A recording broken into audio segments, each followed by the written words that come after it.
aksi bela Palestina ini kan luapan aksi emosi massa, betul. Dia bukan demo. Saya orang yang paling nggak setuju kalau demo dibilang jihad. Ya. Jujur tidak ada demonstrasi jihad, tidak ada. Tapi kalau karakter orang Indonesia ini beraksi ketika melihat sesuatu atau merespon, itu sifat kita, orang kita. Ulama juga sudah berfatwa, berarti mubah, boleh ikut, boleh enggak, betul. Cuma ingin saya garis bawahi, kita wajib benci sama Yahudi ya, kita wajib bela Palestina, kita wajib membenci semua propaganda Yahudi. Jangan cuma turun ke jalan mempertontonkan aksi benci Yahudi dengan cara pakai kaos atau apa ornamen khusus. Itu sih namanya menawarkan produk organisasi nanti kalau begitu. Kalau memang Anda benci Yahudi, ayo bismillah, Petojo Utara, yuk kita pertontonkan. Jangan lagi kita pakai bank konvensional. Ya, itu Yahudi Israel itu, ya Allah, itu kotanya kecil banget, gedean Jakarta negerinya. Bisa menggoncangkan dunia. Kenapa? Ini kalau sampai nggak ada perubahan, aksi dunia makin gede nama Yahudi Israel. Nah, buat kita sikapnya bagaimana, Ustaz? Ya kalau Anda punya kemampuan buat turun ke Palestina, silakan. Ulama udah memperbolehkan kok. Tapi perhitungkan, jangan main berangkat ke sono aja. Butuh ilmu. Fisik juga harus dilihat kondisi kita gimana. Karena kita akan perang di sebuah gurun yang dingin, super dingin, panas, super panas. Jangan sampai ke sono cuma nyusahin, batuk pilek nggak sembuh-sembuh ya. Gimana mau ngeker ya. Kemarin ada yang tanya soal Ustaz, Anda mau perang ke Palestina. Bagus dong, Masya Allah. Anda bilang bagus. Boleh gak Anda ke guru Anda minta ilmu kebal, Tat? Astagfirullah. Mau jihad, musyrik, gimana sih? Nabi aja berdarah, Umar bin Khattab dibunuh, betul? Hamzah ditombak. Kita pakai ilmu kebal, gimana sih? Makanya Islam ajarkan kalau pengen bicara jihad, ayo dirwatus sanamihi al jihadu fisabilillah. Puncaknya agama tuh jihad. Jadi jangan ngomong jihad kalau agama kita masih berantakan. Sholat, zakat, puasa, haji, tolong ini rapihin benar. Baru bicara jihad. Jihadat Allahu Akbar, sama orang tua berantem. Jihadat Allahu Akbar, sama mertua nggak akur. Jihadat Allahu Akbar, bertetangga nggak nyambung. Jihad model apa yang kita pertontonkan? Akhirnya yang ada fashion show. Bicara Palestina, anak didandanin, pakai atribut bendera Palestina, diikat di kepala, pipinya digambar, dicat bendera Palestina, pakai sorban, intifada. Perempuan pada dandan, pada pakai cadar, main panahan.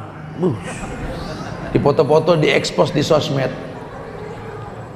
Ya Allah. Sehingga dunia taunya lihat perempuan-perempuan memanah di Palestina. Saya bilang cepetan pelor, betul. Pelor apa? Peluru. Cepetan. Ya, boleh pakai sampai ini Ali sampai kayak pedang Shogun. Tahu matanya asli apa enggak? Allah alam. Mudah-mudahan sih asli. Sampai biru, sampai kelinci puncak. Ini sebenarnya mau jihad apa mau bikin cover majalah sih gitu. Bukan itu jihad. Hati-hati didomplengi ini mengatasnamakan Palestina. Wallahi Allah jaga Al-Quds.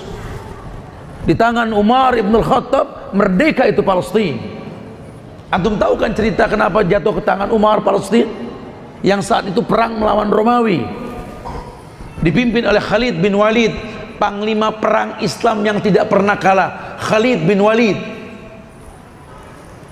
Sehingga ketika ending perang antara Romawi dengan Palestina, dengan Arab, sahabat-sahabat Nabi ini, Umar pertontonkan digantinya Khalid bin Walid dengan Abu Ubaidah bin Zarrah. Pernah dengar nama Abu Ubaidah bin Zarrah ya? Nah, ini sahabat Nabi yang kelasnya biasa-biasa aja. Kalau levelnya ini mungkin kalau Khalid jenderal, ini Abu Ubaidah bin Zarrah ini kopral ini. Umar sengaja pertontonkan, Khalid mundur, Abu Ubaidah maju. Geger manusia Umar, ini kita ngelawan bangsa besar Romawi. Pemimpin kafir dunia Heraklius tuh di Romawi, Umar.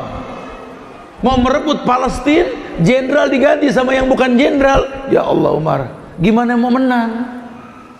Apa kata Umar? Jaga lisan kalian. Kemenangan urusan Allah, tugas kita hanya berusaha, betul?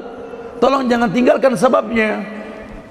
Kenapa saya ganti Khalid dengan Abu Ubaidah? Saya tidak benci Khalid. Khalid sahabat Rasul, Khalid sahabatku. Jangan curiga sama khalifah, sudah. Adapun saya ganti Khalid dengan Abu Ubaidah karena saya melihat adanya cikal bakal keburukan, apa? Syirik. Syirik di mana, Umar? Orang berkata, di mana ada Khalid bin Walid, di situ ada kemenangan. Syirik. Bagaimana kita mau diberikan merdeka kalau masih ada kesyirikan? Makanya buat teman-teman yang ngayalin khilafah, kita berdoa semoga ada khilafah di Indonesia. Cuma prosesnya harus paham.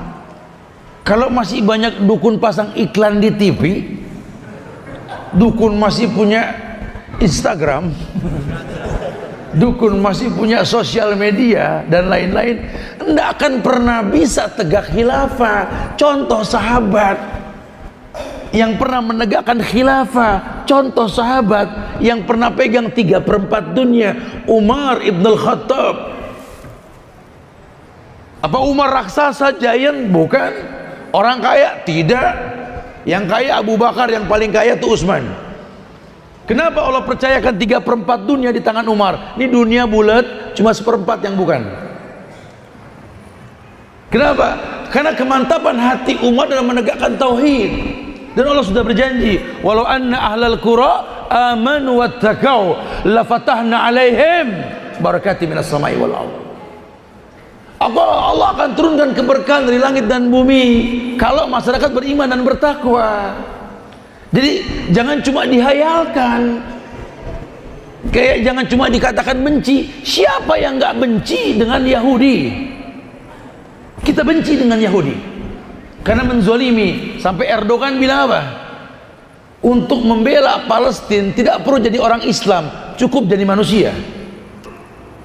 Ini jangan bilang saya mendukung perkataan-perkataan tertentu, tidak. Saya cuma kabarkan ada bahasa yang seperti itu gitu loh, bahwa orang umum pun berkata untuk membela orang yang terzolimi nggak perlu jadi Islam, jadi manusia saja, apalagi jadi orang Islam gitu loh. Lalu nggak perlu jadi orang Islam saja, harus punya rasa empati, apalagi Anda seorang Muslim. Makanya kalau kita nggak bela Palestina, salah. Bela Palestina. Kalau kita nggak sanggup datang ke Palestina karena alasan yang jelas, fisik, keuangan dan lain sebagainya, nggak apa-apa. Yuk kita galang dana bantu Palestina. Serahkan melalui orang-orang yang memang langsung sampai ke Palestina. Banyak ustaz-ustaz kita banyak. Kalaupun dana kita nggak punya, jangan kecil hati. Kita bisa berdoa. Karena doa silahul mukmin, doa senjata orang beriman. Ya. Kenapa? Karena yang mendatangkan kebaikan itu Allah, bukan kita. Jangan terjebak dalam kesyirikan. Oh, kalau aneh nggak turun ke jalan, nggak ada perubahan. Waduh, siapakah aneh? Oh, bukan begitu bahasanya.